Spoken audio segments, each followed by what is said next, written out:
नमस्कार, आपके साथ मैं हूं दीपिका शर्मा और आप देख रहे हैं क्राइम तक। जुबिन गर्ग की मौत के मामले में लगातार कई अपडेट सामने आ रहे हैं। अब ऐसे में जो उनका पूरा घटनाक्रम है, यानी कि 19 सितंबर को उनकी खबर सामने आती है कि उनकी समुद्र में तैरते हुए मौत हो जाती है।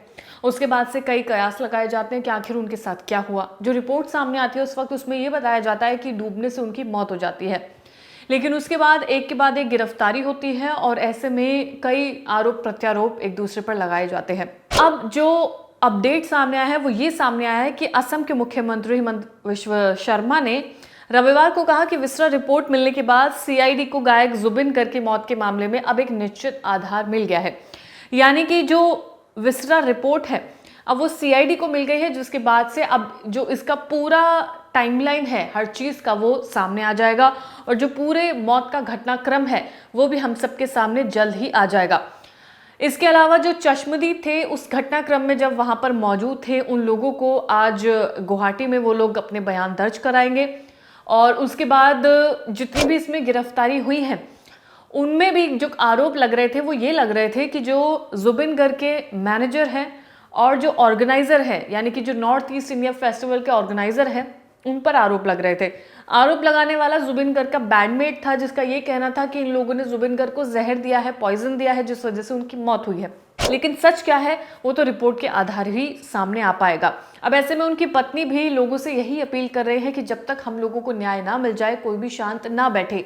हालांकि उन्हें प्रशासन पर और पूरे कानून व्यवस्था पर भरोसा है, उनका ये कहना है। अब इसमें जो अपडेट सामने आए वो यही है कि सीएम ने कहा है कि जुबिन के अंतिम क्षणों के चश्मदीद और असमी प्रवासी गुवाहाटी पहुंचेंगे और अपने बयान दर्ज कराने के लिए सीआईडी के सामने पेश होंगे। मुख्यमंत्री ने कहा कि सीएफएल ने हमें विस्रा रिपोर्ट दे दी है और उन्होंने ये भी कहा कि कहते हुए उन्हें खुशी हो रही है कि अब सीआईडी के मामले में एक निश्चित आधार मिल गया है, यानी कि ये जो पूरा मामला है वो सुलझता हुआ नजर आएगा। कुछ ही दिनों में जुबिन गर्ग मौत मामले का पूरा घटनाक्रम अदालत के सामने पेश किया जाएगा। जुबिन की 19 सितंबर को सिंगापुर में समुद्र में तैरते हुए मौत हो गई थी। उसमें यही अपडेट सामने आ रहे थे कि उनकी डूबने की वजह से मौत हो जाती है। उनकी पत्नी का ये कहना है कि उनकी मेडिकल हिस्ट्री भी रही है, उन्हें अटैक्स पड़ते थे तो शायद उस वक्त भी इनके साथ कुछ ऐसा हुआ हो। आरोप उन्होंने ये भी लगाया है आरोप कि जो उनके साथ वहाँ पर लोग मौजूद थे, यानी कि उनके मैनेजर, ऑर्गेनाइजर, उनके बैंडमेट, उन लोगों ने इन्हें बचाने की कोशिशें क्यों नहीं की। ये भी कई सवाल उनकी पत्नी ने उठाए हैं और उनके जवाब भी मांगे हैं कि जो लोग वहाँ पर मौजूद थे, जब उन्हें नजर आ रहा था कि जुबिन को परेशानी हो रही है तो उन्हें बचाने की कोशिश क्यों नहीं की गई। गुवाहाटी मेडिकल कॉलेज और हॉस्पिटल में जुबिन के पोस्टमार्टम के बाद विस्रा का सैंपल जांच के लिए सीएफएल भेजा गया था। सीआईडी के विशेष डीजीपी मुन्ना प्रसाद गुप्ता ने बताया कि विस्रा रिपोर्ट उन्हें मिल चुकी है, जिसके बाद से इस केस को आगे बढ़ाया जाएगा और फिर वो रिपोर्ट अदालत में दिखाई जाएगी। पहला पोस्टमार्टम जुबिन की मृत्यु के तुरंत बाद सिंगापुर में किया गया था। दूसरा पोस्टमार्टम 23 सितंबर को असम में किया गया था, गुवाहाटी में किया गया था, क्योंकि जब सिंगापुर में पोस्टमार्टम हुआ था उसके बाद से यहाँ पर भी ये मांग उठाई गई थी कि जुबिन का पोस्टमार्टम यहाँ पर भी होना चाहिए।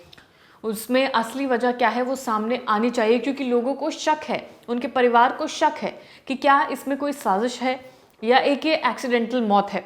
तो उसके सवाल भी ये रिपोर्ट ही दे पाएगी। जुबिन की पत्नी गरिमा ने 4 अक्टूबर को अपने पति की पोस्टमार्टम रिपोर्ट पुलिस को लौटा दी थी। यानी कि जब पोस्टमार्टम हुआ था तो उसकी रिपोर्ट इनकी पत्नी के पास थी, लेकिन पत्नी ने ये कहकर रिपोर्ट लौटा दी कि ये उनका निजी डॉक्यूमेंट नहीं है, कोई पर्सनल डॉक्यूमेंट नहीं है, ये डॉक्यूमेंट पुलिस के पास होना चाहिए ताकि अच्छे से जांच हो पाए और सच सबके सामने आ पाए। पुलिस जांचकर्ताओं को ये निर्णय लेने का हक उन्होंने दिया कि वो इसे सार्वजनिक करना चाहते हैं या नहीं, ये उनका डिसीजन होगा। पुलिस ने असम एसोसिएशन सिंगापुर से जुड़े 10 लोगों को नए समन जारी किए थे, क्योंकि वो 6 अक्टूबर की समय सीमा के भीतर जांच एजेंसी के समक्ष पेश होने में विफल रहे थे। यानी कि कुछ जिन लोगों को समन भेजा गया था वो लोग सीआईडी के सामने पेश नहीं हो पाए थे। ये भी एक चीज सामने आई थी। अब तक सिंगापुर से केवल एक असमिया रूम कमल कलिता सीआईडी के समक्ष उपस्थित हुआ था। यानी कि 10 लोगों को समन भेजा गया था, उसमें से सिर्फ एक शख्स ही सीआईडी के सामने पेश हो पाया। कितनी बड़ी लापरवाही। और लोगों ने इस जिसे कहते हैं कि 24 घंटे से ज्यादा समय तक उस शख्स से पूछताछ की गई थी, लेकिन जो बाकी के 9 लोग हैं जिन्हें समन भेजा गया था वो क्यों नहीं आए अपना बयान दर्ज कराने। इसके अलावा कुछ 6 लोगों ने नोटिस का जवाब नहीं दिया। इससे पहले 4 लोगों को गिरफ्तार किया गया था। वो 4 लोग थे जुबिनगढ़ के मैनेजर सिद्धार्थ, इसके अलावा नॉर्थ ईस्ट इंडिया फेस्टिवल के ऑर्गेनाइजर, उसको भी अरेस्ट किया गया था। एक बैंडमेड जिसने ये आरोप लगाया है कि मैनेजर और ऑर्गेनाइजर ने इनको जहर देने की कोशिश की थी। चौथा नाम है को सिंगर, यानी कि जो जुबिनगढ़ के साथ गाना गाती हैं उनको भी अरेस्ट किया गया था, क्योंकि उन्हीं के फ़ोन से वो लास्ट वीडियो रिकॉर्ड हुआ था जो जुबिनगढ़ के आखिरी पलों का वीडियो था। तो ये 4 लोग शक के घेरे में। 5वीं गिरफ्तारी हुई थी जुबिन के चचेरे भाई की, जिसको ये कहकर गिरफ्तार किया गया है कि ये भी वहाँ पर उस पार्टी में मौजूद थे जहाँ पर जुबिन गर्ग मौजूद थे। तो उनको भी अरेस्ट किया गया है। गिरफ्तारी इसमें लगातार कई सारी हुई हैं। अब ये जो रिपोर्ट है वो सीआईडी को दी गई है, तो उसमें आगे और निष्पक्ष जांच होगी, उसके आधार पर जांच होगी, जिसके बाद से वो अदालत में पेश की जाएगी। और जाहिर सी बात है कोई ना कोई अपडेट हमारे सामने भी ज़रूर आएगा। उनकी पत्नी ने पहले ही वो रिपोर्ट पुलिस को सौंप दी थी ताकि इसमें निष्पक्ष जांच हो। उनकी पत्नी का यही कहना है कि उनके पति ने कभी किसी के साथ उनकी कोई दुश्मनी नहीं थी, कभी कोई ज्यादती कोई ऐसा नहीं था, सबके साथ वो अच्छे थे। हर जो वहाँ के लोग उनके साथ रहते हैं, जो लोग उनके आसपास, जो उनके फैन फॉलोइंग हैं, वो किस कदर जुबिनगढ़ से प्यार करती है वो हमने उनके अंतिम संस्कार में देखा। जिस तरह का जन सैलाब उनके अंतिम संस्कार में उमड़ा था वो अपने आप में एक रिकॉर्ड था, यानी कि रिकॉर्ड तोड़ दिया गया था। जितने लोग उसमें मौजूद थे, इकट्ठा हुए थे, वो आखिरी पल एक बार जुबिनगढ़ को देखना चाहते थे। जुबिनगढ़ ने हमारी इंडस्ट्री को कितने ही अनगिनत गाने दिए हैं, कितने ही गीत दिए हैं।